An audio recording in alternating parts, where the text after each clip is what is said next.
एक बार की बात है। एक बार एक अध्यापक एक संपन्न परिवार के शिष्य के साथ कहीं जा रहे थे।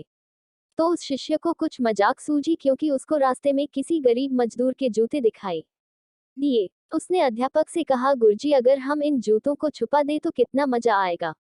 देखते हैं कि मजदूर पर इसका मजाक सूझ रहा क्या असर पड़ता है।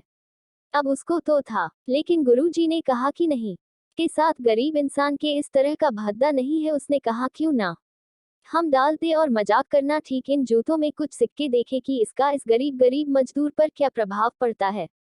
उन्होंने ऐसा ही किया। जैसे ही मजदूर अपना काम करके लौटा और उसने एक पांव अपने जूते में डाला तो उसको कुछ कठोर सा महसूस हुआ। उसने अंदर हाथ डाला तो उसको कुछ सिक्के दिखाई दिए। वह थोड़ा आश्चर्य में पड़ गया। आसपास किसी को देखा तो कोई भी दिखाई नहीं दिया। वापस उसने दूसरा पैर अपने जूते में डाला और वापस उसको उसमें कुछ सिक्के दिखाई दिए।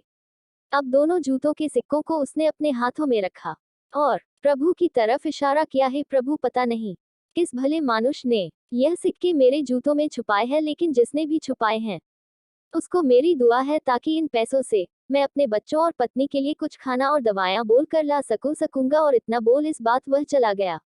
को शिष्य और अध्यापक दोनों सुन रहे थे। अब अध्यापक ने शिष्य से पूछा कि अब तुम मुझे बताओ कि तुम्हें कैसा महसूस हुआ, तुम्हारी पहले वाली मजाक यह तरीका या मेरा। उसने कहा कि गुरु जी, मैं आपसे क्षमा चाहता हूँ। अब मुझे समझ गया है कि सच्ची खुशी किस चीज में आ है। जब हम किसी की मजाक उड़ाते हैं तो हमें कुछ पल का आनंद मिलता है, लेकिन इससे हमें बद्दुआ मिलती है। लेकिन अगर हम किसी की मुश्किल परिस्थिति में मदद करते हैं और जिसकी भी हम मदद करते हैं उसको भी नहीं पता कि हमने उसकी मदद की है, लेकिन अंदर ही अंदर हमें पता है कि हमने उस इंसान की मदद की है।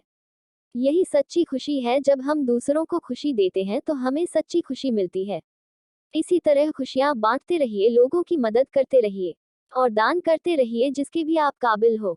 जितना भी आपसे बन पड़े दान करें, लेकिन दान जरूर करें।